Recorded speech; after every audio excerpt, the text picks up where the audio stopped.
Welcome to Create Your Vision podcast. I am thrilled that you've taken some time to invest in you, your vision, and your journey. Today, I want to talk to you about something really valuable when it comes to walking out the vision for your life. You may have some big dreams, some goals, some career ambitions. So, who surrounds you really does matter. And I think for the most part, many of us understand the importance of having the right people in our lives, in our businesses. But I want to dig in a little bit deeper today because I realized we can't fulfill our visions alone. We have to work with others. So, who these people are really do matter. Once you step out of that comfort zone and into the direction of your dream, people will start showing up to meet the needs of your vision. That's just a fact. People need to find you when you have that vision. So you need to step out or they won't be able to find you. So today I want to talk about both sides of that equation, kind of the good and the bad. It's a bit of a double-edged sword. There's positive and there's negative. And you're going to have to deal with both. Let's just get honest here. So, this process of who's in your circle, who's around you, can either help you or it can hinder you. So, these are really important things to consider as you start stepping out and walking toward the vision for your life. The first thing I want to ask you is, who are you associating with? Chances are you will become like them. And that might be a bit of an eye opening statement to start right off the bat. But that is true. You've probably heard it said, you are a sum total of the 5 closest people in your life. So we can't underestimate the influence that people have on our lives. And sometimes the closest people to us can be such an amazing influence, or it can be the complete opposite. I don't want you to dismiss the familiar. So I know myself, some of the closest people in my life have been so familiar to me and have been in my life for so long, sometimes family, sometimes just friends, that I've gotten comfortable with some of the comments, some of the things that are said, some of the opinions. And I've not really understood the impact it's had on me until I took a step back. There's been times in my life where I've had to really evaluate. So I want you to think about that today. Do the people in your life, do they have goals? Do they support your goals? Or do they maybe say things that kind of just subtly derail your goals? Their influence in your life can be way more powerful than we recognize. And sometimes it's too late. Sometimes we're far down the road and we think about it and it's like, gee, that person, I don't know. They really haven't helped me that much throughout my life toward the goals that are important to me. So, not everyone close to you will be excited about the changes that you're making. And sometimes people want you to follow what they want, not necessarily what you want to be doing. It's hard to dismiss people's opinions sometimes, especially people that matter to you. I know myself, I like to call myself a recovering people pleaser. And it's really because I care. I care about what people think, especially those close to me, sometimes to my own detriment.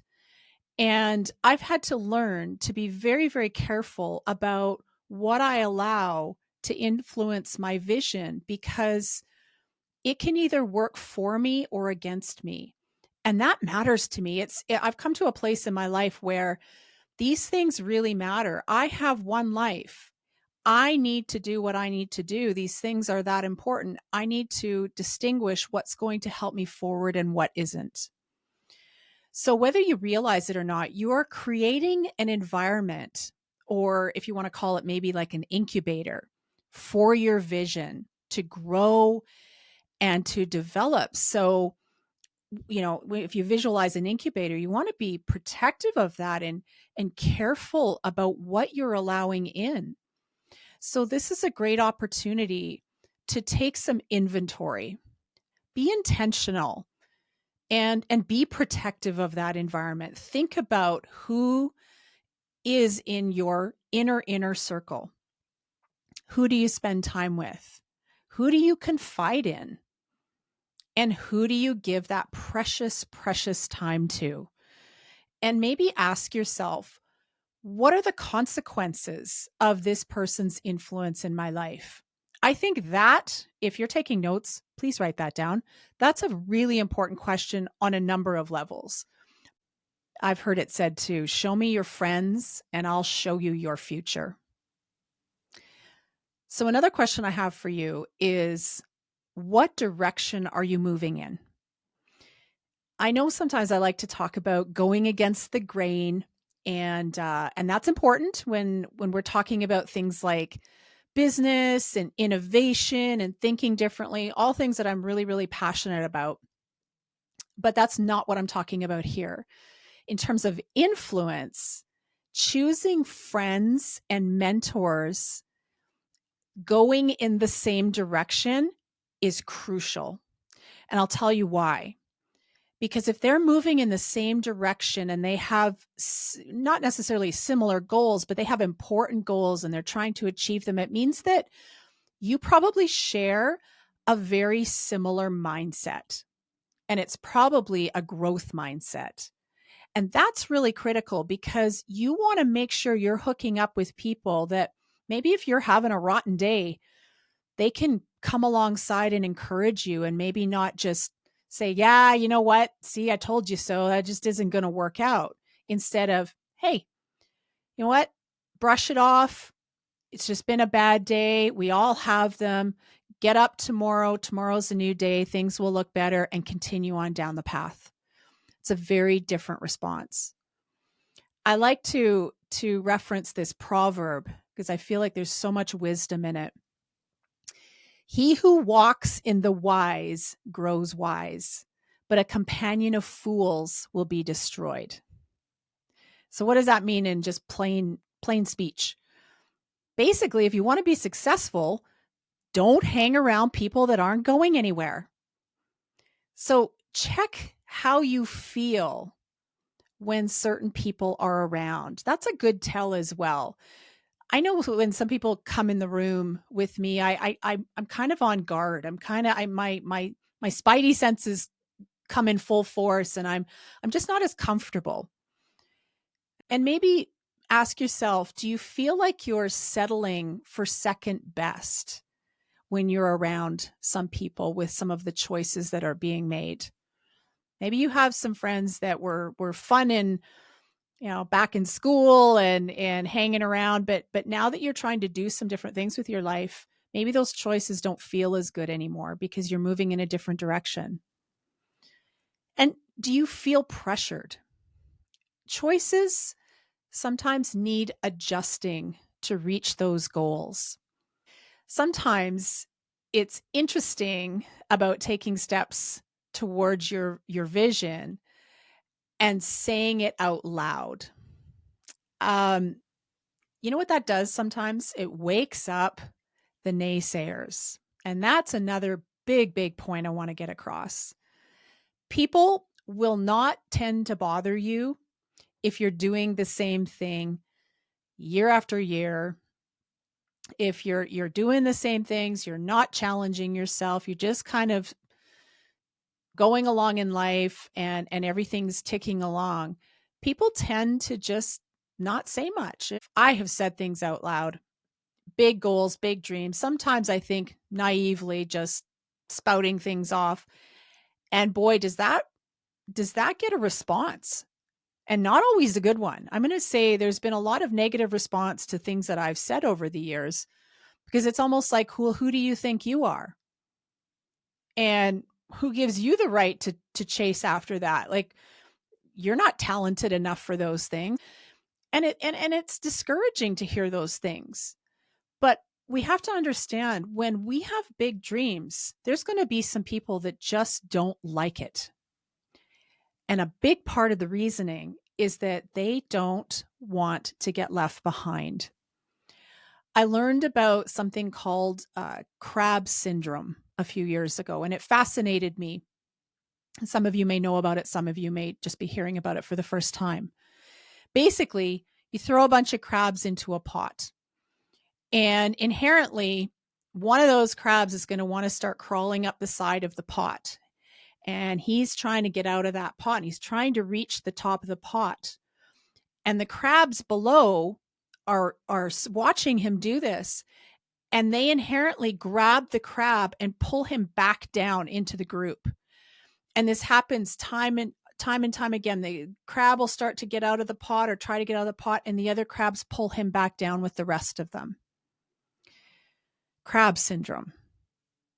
It could be very well-intentioned people starting to say discouraging things. They may not mean to, but some people are just not in the same place that you are. So I like to say you need to maybe dial down the volume on that, on those comments, on those discussions, because what can end up happening is fear can take root, and even anger on their part for you stepping out. There's a lot of emotions that can be drummed up from things like that, from you simply just chasing your dreams. And this is a sign, and you need to be prepared for this to happen, and really how to deal with it. You need to equip yourself. That's why this discussion is so important. This can really be a fork in the road for people who want to do something significant, because following the expectations others have of you can really set you up for success or failure. It's that people pleasing thing again, right? And this can happen at any age, by the way. This can happen to a young adult, and it can happen to somebody who's well on in their years, and if they've never dealt with this. This is something that age knows no boundaries. So understand if this is something that you need to deal with. It's never too late, by the way. Some family may be supportive, and some may not. You may have done something for so long in your family. Maybe you've had a long-standing career and have done a similar thing most of your life, and they can't imagine you doing anything else. Or maybe they tend to talk out of their own fears of you stepping out, and it's because they've never stepped out. And sometimes these comments can come out, and these feelings can come out when things just start to shift. There will be people who want you to be what they want you to be, not what you were born to do. I love what Miles Monroe says. People who change the world have declared independence from other people's expectations. So do you want to be a world changer? Part of the requirement is going to have to be getting rid of other people's expectations. And maybe this is an even better question, and how to ask that is your passion to live out your purpose bigger than what others may say about you? When those scales tip to where your passion is greater, you are definitely on the right track, and it's so worth pursuing. So in order for you to move closer to your dreams and your vision, you will have to make some adjustments. There's just no two ways about it. Some minor, but some will have to be a little more significant. And as you change in this process, your associations will also have to change. I like to call them seasons for friendships will change, and those that we give our time to. Now I want to ask, finally, who should you make more time for? Who's ahead of you in their own journey and that you can learn from? Who can challenge you in a healthy way toward your goal? You want to hang around people of vision, people who are going somewhere. I know for me, that is so exciting. That will just get you excited about being around them. I know I have a couple of friends that literally just walk in the room, and I immediately just feel energized, and we start feeding off of one another. And before I know it, like a few hours have gone by and time just tends to disappear. Those kinds of friends I just gravitate to because I feel like I've been fed a great meal. I feel like, and I hope vice versa. And I feel like they've just, we've spent time in a place where we're both on the same path and we're both cheering each other on and pointing things out. And it's just such a great experience. And maybe if you don't have anyone like this, I'm going to suggest that it's time to seek that out. You may have to be patient. They may not show up right away, but I would absolutely know that if you're making room by moving some of the other relationships out to the outer circles of your life, you're making room for saying yes to somebody that is going to deserve to be there. And saying no to unhealthy friendships is one of the things that we just sometimes have to do to move our vision forward. So this week, I want to challenge you. Shake things up. Take inventory of who you make time for each and every day. Who are you allowing to influence you and your thoughts and your vision? Ask yourself, who are the 5 people who are around you the most, and what influence do they truly have on you? And who should I give more time for inspiration and guidance and even wise counsel? I guarantee this is a game changer for you. I hope you will hear the words of that I've shared today and just take them to heart, because it takes courage to step out and to make some of these very important adjustments. But what's waiting for you on the other side of those decisions? It could be an incredible life. It could be your vision fulfilled. And that is the ultimate. It's going to take effort and intention on your part, but in my opinion, it's so worth it. The vision for your life matters. I want to thank you for tuning in today, and we'll talk to you next week.